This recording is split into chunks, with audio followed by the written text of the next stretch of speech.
This reading is Genesis chapter 38 from the Life Application Study Bible, New International Version. At that time, Judah left his brothers and went down to stay with a man of Adullam named Hira. There, Judah met the daughter of a Canaanite man named Shua. He married her and made love to her. She became pregnant and gave birth to a son who was named She conceived another son and named him Shelah. It was at Kezib that she gave birth to him. Judah got a wife for his firstborn, and her name was Tamar. But Judah's firstborn, was wicked in the Lord's sight, so the Lord put him to death. Then Judah said to Onan, "Sleep with your brother's wife and fulfill your duty to her as a brother-in-law to raise up offspring for your brother." But Onan knew that the child would not be his. So whenever he slept with his brother's wife, he spilled his semen on the ground to keep from providing offspring for his brother. What he did was wicked in the Lord's sight, so the Lord put him to death also. Judah then said to his daughter-in-law Tamar, "Live as a widow in your father's household until my son Shelah grows up," for he thought he may die too, just like his brothers. So Tamar went to live in her father's household. After a long time, Judah's wife, the son of Shua, died. When Judah had recovered from his grief, he went to Timnah, to the men who were shearing his sheep, and his friend Hira the Adullamite went with him.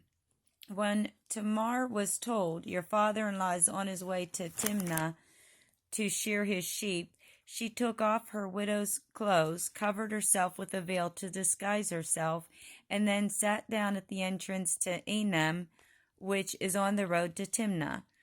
For she saw that, though Shelah had now grown up, she had not been given to him as his wife.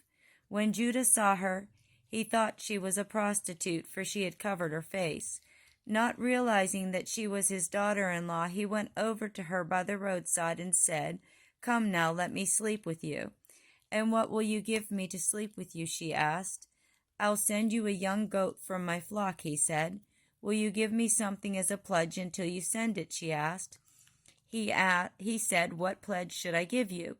"Your seal and its cord and the staff in your hand," she answered. So he gave them to her and slept with her, and she became pregnant by him. After she left, she took off her veil and put on her widow's clothes again. Meanwhile, Judah sent the young goat by his friend, the Adullamite, in order to get his pledge back from the woman, but he did not find her. He asked the men who lived there, "Where is the shrine prostitute who was beside the road at Enem?" "There hasn't been any shrine prostitute here," they said.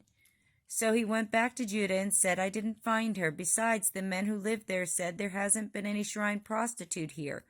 Then Judah said, "Let her keep what she has, or we will become a laughing stock. After all, I did send her this young goat, but you didn't find her."